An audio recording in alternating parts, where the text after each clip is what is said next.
ഇന്നെൻ്റെ favourite dinner റെസിപ്പിയാണ്. Favourite ഡിഷിലൊന്നായ കപ്പയും മീൻ വറ്റിച്ചതും നല്ല ഉള്ളി ഉടച്ചതിൻ്റെ റെസിപ്പിയാണ്.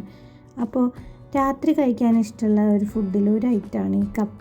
അപ്പോൾ അതുണ്ടാക്കാനായിട്ട് നമ്മൾ ആദ്യം മീൻ വറ്റിച്ചതാണ് നേരത്തെ ഉണ്ടാക്കി വെക്കണം. കാരണം മീൻ കറി കുറച്ച് നേരത്തെ ഉണ്ടാക്കി വെച്ച് കഴിക്കുമ്പോഴാണല്ലോ അതിന് ടേസ്റ്റ് വരാം.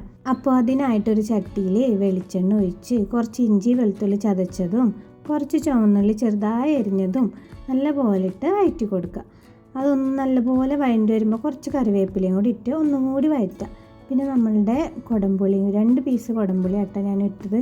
2 പീസ് കുടംപുളിയും കൂടി ഇട്ട് നല്ലപോലെ വഴറ്റി കഴിഞ്ഞാൽ നമ്മളുടെ പൊടികളൊക്കെ ഇട്ട് കൊടുക്കുക. പൊടികളായിട്ട് ഞാൻ എടുത്തത് കാശ്മീരി ചില്ലിയും മഞ്ഞൾപ്പൊടിയും വളരെ കുറച്ച് മല്ലിപ്പൊടിയും കറിക്ക് ആവശ്യത്തിനുള്ള ഉപ്പുമാണ് ഇട്ടത്.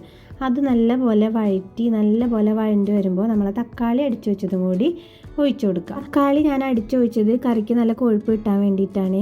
ഇനി അത് നല്ലപോലെ തിളയ്ക്കണ വരയ്ക്കും നമുക്ക് വെയിറ്റ് ചെയ്യാം. നല്ലപോലെ തിളച്ച് എണ്ണ തെളിഞ്ഞ് വരുമ്പോൾ നമുക്ക് അതിലേക്ക് കറിക്ക് ആവശ്യത്തിനായിട്ടുള്ള വെള്ളവും കൂടി ഒഴിച്ചു കൊടുക്കുക. വെള്ളം ഒഴിച്ച് നല്ലപോലെ തിളച്ച് എണ്ണയൊക്കെ തെളിയുമ്പോൾ നമുക്ക് മത്തി ഇട്ട് കൊടുക്കുക. ഞാനിവിടെ വറ്റിക്കാനായിട്ട് ചെറിയ മത്തിയാണ് എടുത്തത്.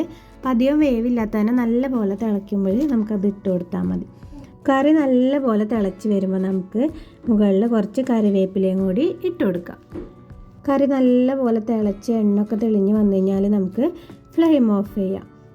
മീൻ കറി നമ്മളെപ്പോഴും കുറച്ച് നേരത്തെ ഉണ്ടാക്കി വെക്കുമ്പോഴാണ് അത് നല്ല ടേസ്റ്റ് ആവുക. ഇരിക്കും തോറും ടേസ്റ്റ് ആവുന്ന ഒരു കറിയാണ് മീൻ കറി. അപ്പോൾ അത് കഴിഞ്ഞതിന് ശേഷമാണ് ഞാൻ കപ്പ ഉണ്ടാക്കിയത്. കപ്പ വേവിക്കണത് എല്ലാവർക്കും അറിയാം.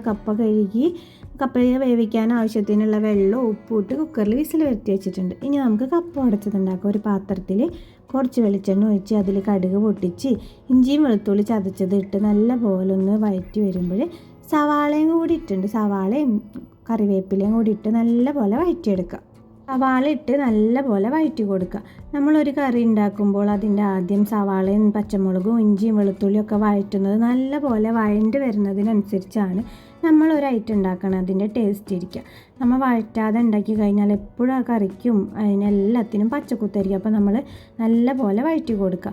നല്ലപോലെ വഴണ്ടി വരുമ്പോൾ നമുക്ക് അതിലേക്ക് പച്ചമുളക് ഇട്ട് കൊടുക്കുക. പിന്നെ കപ്പയ്ക്ക് ആവശ്യമായിട്ടുള്ള കുറച്ച് മഞ്ഞൾപ്പൊടിയും കൂടി ഇട്ട് നല്ലപോലെ വഴറ്റിയതിന് ശേഷം കപ്പ ഇട്ട് കൊടുക്കുക. കപ്പ ഇട്ട് നല്ലപോലെ നമുക്ക് ഉടച്ചെടുക്കുക. ഒന്ന് ഉടയ്ക്കാൻ വേണ്ടി ഞാൻ കുറച്ച് വെള്ളം കൂടി ഒഴിച്ചിട്ടാണ് ഉടച്ചിരിക്കുന്നത്. കുറച്ച് വെള്ളം കൂടി ഒഴിച്ച് ഒന്ന് ലൂസാക്കിയതിന് ശേഷമാണ് കപ്പ ഉടച്ച് കൊടുത്തിരിക്കുന്നത്. ഇനി കപ്പയ്ക്ക് ആവശ്യത്തിന് കുറച്ച് ഉപ്പും കൂടി ഇട്ട് കൊടുത്തു കഴിഞ്ഞാൽ നമ്മളുടെ അടിപൊളി കപ്പ ഉടച്ചത് സെറ്റായി. ഈ കപ്പ ഉടച്ചത് എത്ര പേർക്ക് ഇഷ്ടമാണെന്നുള്ള കമൻറ്റ് ചെയ്യണേ. കപ്പ പൊതുവെ എല്ലാവർക്കും ഇഷ്ടമുള്ള ഒരു ഐറ്റമാണ്. കപ്പയുടെ കൂടെ മീനും ബീഫോ കപ്പ ഈസ്റ്റും ഉണ്ടാക്കി കഴിക്കാനായിട്ട് ഇഷ്ടമാണ്. അപ്പോൾ നിങ്ങളുടെ അവിടെ കപ്പേനെ വേറെ എന്തെങ്കിലും പേര് പറയുകയാണെങ്കിൽ അതും കൂടി പറയാം. ഞങ്ങൾ അവിടെ കൊള്ളിന്നും കൂടി ഇനം പറയും. അപ്പോൾ ഇനി നമുക്കിത് കഴിക്കാനായിട്ട് ഒരു പ്ലേറ്റിൽ കപ്പയും മീൻ വറ്റിച്ചതും കുറച്ച് ഉള്ളി ഉടച്ചതും കൂടി എടുക്കുക. എത്ര പേർക്ക് ഇങ്ങനെ കഴിക്കാനായിട്ട് ഇഷ്ടമുണ്ടെന്ന് കമൻറ്റ് ചെയ്യണേ. ഈ ഉള്ളി ഉടച്ചതിൻ്റെ റെസിപ്പി വേണമെന്നുണ്ടെങ്കിൽ കമൻറ്റ് ചെയ്ത് കഴിഞ്ഞാൽ അതിൻ്റെ വീഡിയോ ഇടാം.